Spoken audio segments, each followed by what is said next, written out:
how did you get into wine, Matthew? Like you like wine? I do. I do like a glass of wine. I don't know, a rough red or you know. I'm not really. I'm not a wine guy. I enjoy a glass of wine, but and certainly I enjoy a nice glass of wine with a nice. I'm not sure what you pair them with. Like I know you pair meals with wine. Have you ever done the degustation menu, or like when you get like the 5 courses or however many courses some people get, but you get to pair it with they say, do you want the wine pairing? Sometimes I'm just lazy. I'm just like, yeah, you know what? Can you just make the decision for me? I don't know if I'd get that much out of it though. Like I don't know wine. Like, yeah, well, like okay, so because my one was I never I just thought wine was rubbish. Like I wasn't into wine, but this is when I was like 19 or whatever. But our mum. Oh, by the way, this is Pointful, tripping over the line. My name's Joshua De Laurentiis. I'm here with my brother Matthew, and we're talking about wine. So we're not whining about wine, and we're not going to go down that path. The point was, my mum got this gift from the vice chancellor of the university where she was working, and it was a bin for VAT, whatever, Penfolds, bin 407, cab sav. right. And when I had that, I was like, oh, is this what wine I did? So it turned out that I didn't hate wine. I just didn't like bad wine, apparently. But like you're far less Discerning. well, I want to say douchey is what I was going to go for than I. I'm happy with less discerning. I don't know how much. I mean, how much value is there in getting to know wine? I think it's like when you go to if you've ever been to a tasting or whatever, when you go to like a nice small vineyard and they tell you about it was on leaves for so long, or like we used all like a new French hogsheads and old oak, or like as in when they go through all the steps, like it's an art form. Like you're taking a fruit and trying to find the greatest expression of that fruit, and so hence like I'm not like I can't taste it like what Paul Giamatti in Sideways, and go, I detect notes of, like, I can't, like. Yes. I think this was the west side of the hill, not the east, because I think you'll find with the west side, it gets the afternoon sun and causes a different kind of sweetness in the grape.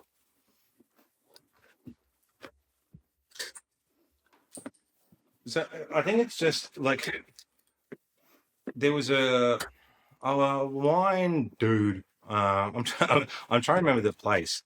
Anyway, it was this. It was a winery. Like, was it a sommelier or no? So this was actually a wine maker. Okay.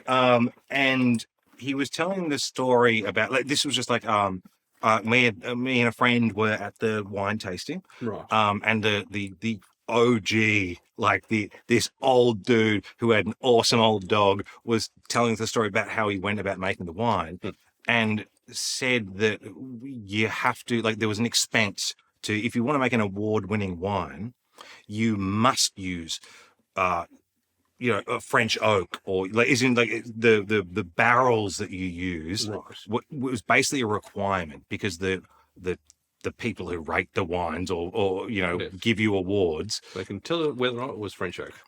Yeah, and so, but I kind of thought it was whatever, but when I have a cheap anything, like, I don't want to put a price tag on it, but the point is, when it's below a certain level, Yes. I'm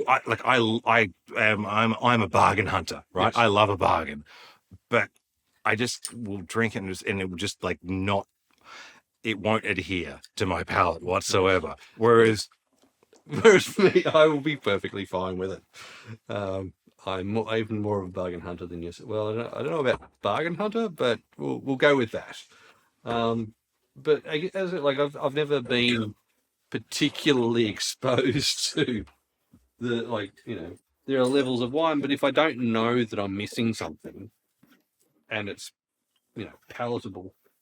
Yeah, well, this is kind of like I mean, I'd say ignorance is bliss in that kind of way, where the difference is though, I just didn't like wine.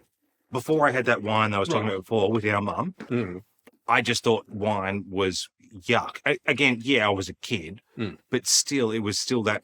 I think I could have gone 10 years, 15 years more, continuing to think, no, don't drink wine, because I'd never bothered to, well, not bothered, but never taken the plunge to it. Just because, like, I would way prefer it if I could just drink a whatever wine and go, oh yeah, that's wine.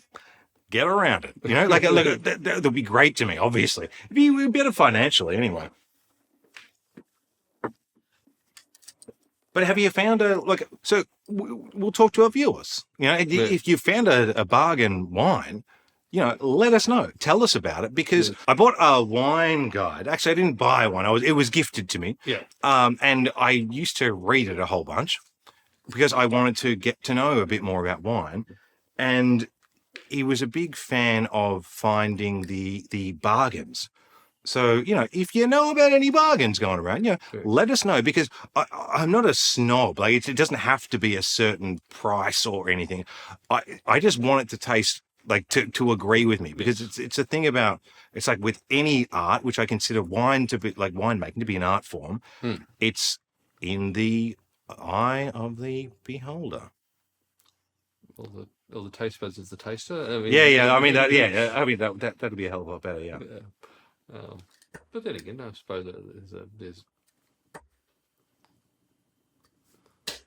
well, certainly one of the things they look for is the colour and the clarity. Oh, gold. Well, because another one of the ones that I've gotten from tasters, or like when you go to a cellar door or whatever, they'll say things like, it doesn't matter what anyone else thinks, but like you just hold it up to the light and like just have a look, just get a sense of it, rather than it's this or it's this. It's kind of like, I mean, when you crack open your $11 bottle of whatever, like, do you hold it up to the light, or you just go, it's a cup of wine? And no, on occasions, I'm happy enough to go. I'm going through the pretentiousness element, just for fun. I can definitely taste wine. It said it was wine, and I agree with the label on the front of the bottle that said it was wine.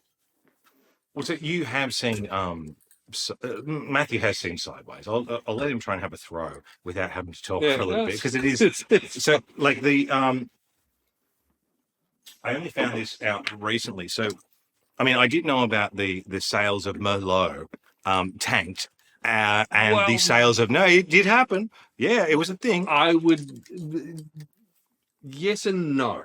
So okay, so this is my understanding of it. You can get to it after I do this. You do. The sales of Pinot went up and the sales of Merlot went down. Yes. And it was no small part due to Paul Giamatti saying, "I'm not drinking any Merlot."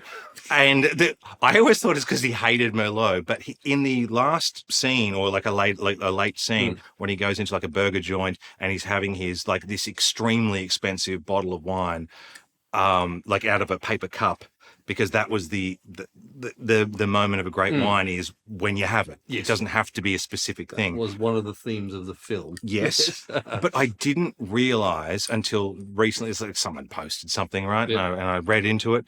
That it was just because it was his ex-wife, basically, like that they loved this wine, and like so they loved the Merlot. So it wasn't, I'm not drinking any Merlot because he hates Merlot. It was just because it brought up emotions in him, and I kind of like I do get emotions brought up in me when I have a great wine, and the emotion I get out of having a cheap wine is I have no emotion about that. That's like, like, I get that. Look, I think there's a couple. There's a couple of things. One of which, and we'll again, there can be clarity in terms of the causal impact of sideways into Merlot sales, but I think also that it is the time when you're yes, you can have the wine makes it an occasion, but but also you can have it. It doesn't matter. Like it's the sharing of the thing. that's what I'm So thinking. isn't you can like I can say I've had I can remember a time in. I don't want to say high school. I was definitely over 18. Had a bottle of Passion Pop, and it was the best. And if you don't know what Passion Pop is, you don't want to know. It's just cheap, horrible, sweet bubbles. Yes. But like you're right, and that's kind of what Yeah. that's what I think that's what I love. And so if I'm going to bring a bottle of wine around somewhere, if I can bring something that I think is special, Yes. it like I don't want to sit at home and drink one by myself. I've come over to your place before and I bought like a really nice bottle, and we've been able to just sit there and like enjoy it. Yeah, but that's a combination of the enjoyment of the wine and Mainly the company. Yeah. I mean, there's so many different. I mean, there's a bunch of different wines out there that have possibly got an undeserved reputation in terms of style. Merlot being one of them. Chianti, another one, which is Wait, are you kidding? Like, I mean, when I went to Italy, like not that long ago. Oh, it was about 18 months ago. I really should get back. I really do love Italy. But the beauty of Italy is so. This is what actually this brings it around, because you can buy cheap wine in Italy because it's Chianti. Chianti? Why did I pronounce it like that? Chianti? I think I'm just getting confused by Hannibal Lecter. With a nice Chianti. And it's like, did I pronounce it like that? But regardless, you can go to supermarkets. They'll work it out. You got the supermarkets that are just like littered with. So, as in, if you go, I'm going to spend, €12, right? Yeah. You're going to get a banging bottle of wine. Yeah. So that's, I mean, absolutely. So, location, people you're with, the fact that you're on, you're taking a trip overseas, having that particular experience, and so as I said, like it's more not Chianti itself has a bad reputation, but the association with a certain fictional character. That's what it is. Oh my goodness! Combination of fictional characters and also. I think a bit before my time, but that whole candlestick in a Chianti bottle at the restaurant, like you go to a restaurant and they'd have a Chianti bottle. Oh, really? That's a bit before my time. Yeah. But that was one of the sort of the cliches of the dining experience, which may have had a negative impact on me. I'm not going to lie. I do get very distracted and just some because we used to do that thing, and I don't know if this was a cause of that, of burning the candle in any kind of bottle, and then it was just the most disastrous thing when you accidentally knocked it off, and all those bits of the wax all just like broke off. You're like, no. I've been working on that for ages. I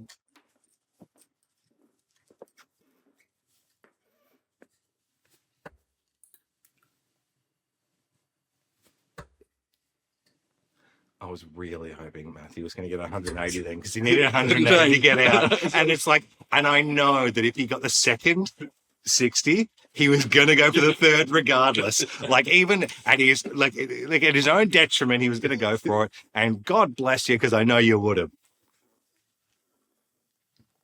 It would have counted. That would have counted. I would count that. Would you count that? Like, yeah, I would count that as I've gotten 180. Yes. Yeah. Does it count as an outshot? Yeah, well, sadly, no. That's the thing. Like that's where it all falls down. It's like, yes, I did get the 180.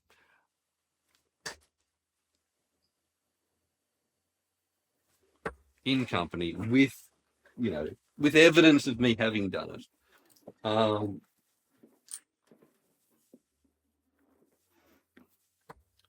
But the other one I was thinking of was the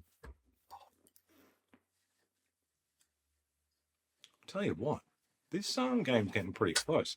I mean, we're talking about wine here, so we'll try and stick to wine rather than darts. Actually, you know what? This is actually getting pretty tense. So look, I've got a 2-shot out here. So do I. We're averaging a mighty 35 apiece. It's almost like we're brothers. Look at this. All right, triple 13, double 16. That seems reasonable.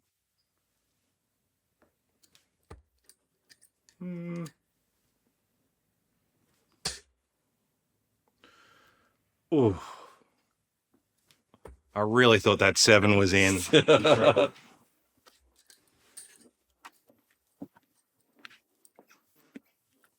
Anyway, if you're still watching, thank you. Thank you for sticking around with us while we talk about wine. But Matthew's got a double 9 out here.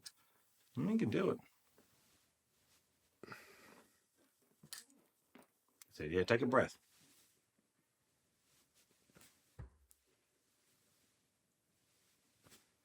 Oh, good Lord. That is good darting. Like you've got your marker there and you've basically did the exact same dart, and it's tough luck. I didn't realize I'm on a double 16 here.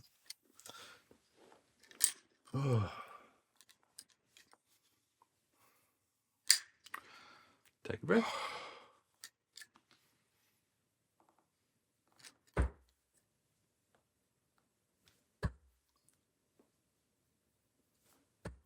Oh, another one with the double. Yeah.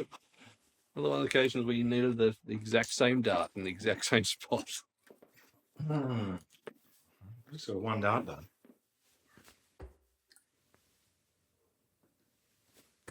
Oh, he's done it. Bang. Well done, Matthew. Thank you. Well, you may have terrible taste in wine, but you do enjoy wine and he enjoys a good time. Anyway, Pointful, tripping over the line. See you next time.